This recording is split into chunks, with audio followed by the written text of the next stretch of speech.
This is Prime News. I'm Michael Allen. All right, this is terrifying. We can't even let our kids off the school bus without wondering if some sick predator is going to snatch it. Case in point, we know the story. 7-year-old Summer Thompson. It was a week ago today. She was kidnapped and killed, Orange Park, Florida.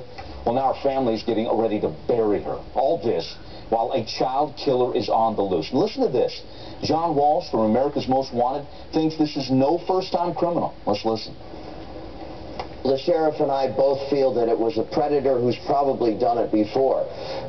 I don't know if it's the same guy, but 20 years ago there were 4 kidnappings in the Jacksonville area of small children under the same circumstances after school or on their way to the buses that were never solved.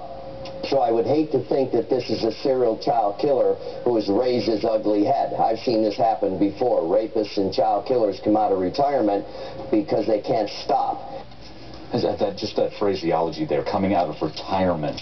We'll take your calls, 1-877-TEL-HLN. Joining me to talk about this, Natisha Lance, producer from the Nancy Grace Show, who'd spent some time in Orange Park, Florida, where this horrific crime took place. Also with us, Pat Brown, criminal profiler, and HLN law enforcement analyst Mike Brooks. Natisha, let's start with you. You just heard the John Walsh angle there. And what do we know about past crimes in that area where there really could be some sicko coming out of retirement and killed Summer Thompson?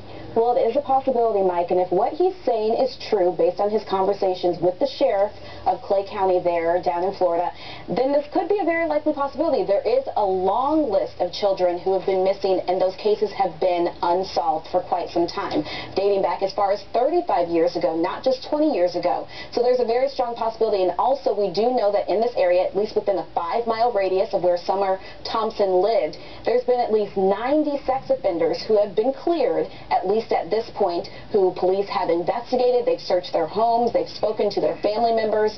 So it's still an angle that they're looking at, but this is kind of new news that the sheriff is saying that they do believe that it is a predator, at least according to John Walsh, whereas before they were saying that they were open to all scenarios. Okay, and so is there anyone specific they're zoning in on here, or are they talking to that yet? Nobody specific that they have mentioned so far. There's no person of interest. There's no suspect at this point. They have questioned numerous people, they have said, and nobody has been cleared 100% from the list, but they are continuing to move on with their investigation. All right, let's go to our criminal profiler, Pat Brown. Pat, a sex offender, a predator coming out of retirement. I mean, does that happen a lot? I mean, it would seem to me they don't stop. Well, Mike, I'm not quite happy with the way John Walsh has stated this exactly. First of all, when you have sex offenders of any sort, rapists, serial killers, whatever, they'll do it when they feel like doing it. Sometimes they'll do it a lot, and sometimes they'll take great amounts of time off when they get married, or they get a girlfriend, or they get a job. When they get frustrated and upset, they go out and do it again. What they're saying now that this guy's experienced, I don't know that that's true. First of all, I'm assuming that they have some reason to believe this is sexual assault. So they're saying it is a sex predator. But it could be a first-time sex predator. I don't know that there's any evidence to prove that somebody who's had a lot of experience. And here's another thing that they ought to be clear about.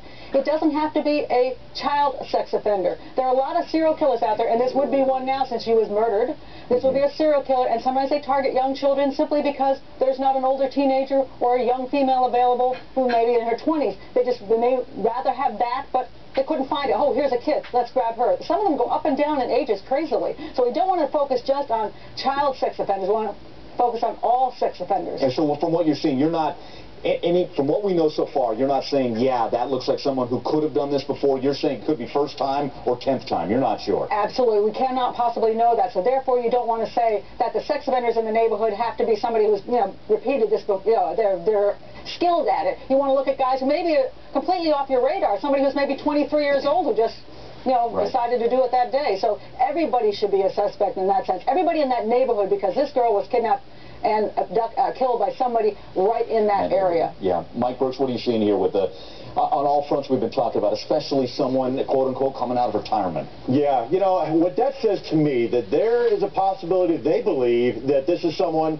who they may have had some contact before. Now, were they able to get any kind of DNA evidence off of the body of Summer? Most likely, I would say they did.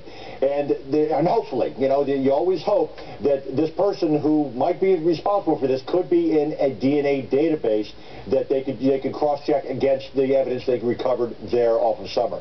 So there's that possibility. But Mike, we know that she walked to and from school every single day. And she just vanished, basically into thin air after walking ahead of her brother and some of the other kids. So was this someone who had been to the neighborhood before, knew this neighborhood, had seen her walking there again? There's always that possibility too, because it's something that's not going to be just someone driving through that sees her, snatches her up.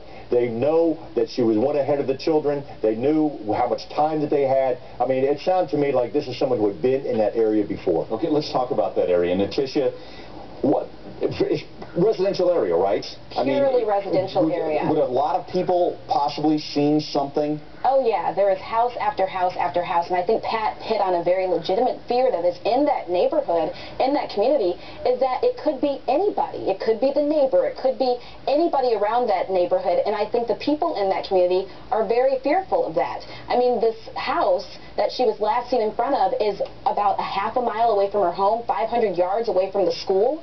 So it's a very short distance of where this could have happened, and multiple witnesses placed her last time they saw her in front of that house, so somebody had to have seen her after that point too. Okay, we'll take a quick break. When we come back, we're going to talk about another angle, someone who had worked at that home, that vacant home. We'll talk about that. Take more of your phone calls. The number 1-877-TEL-HLN.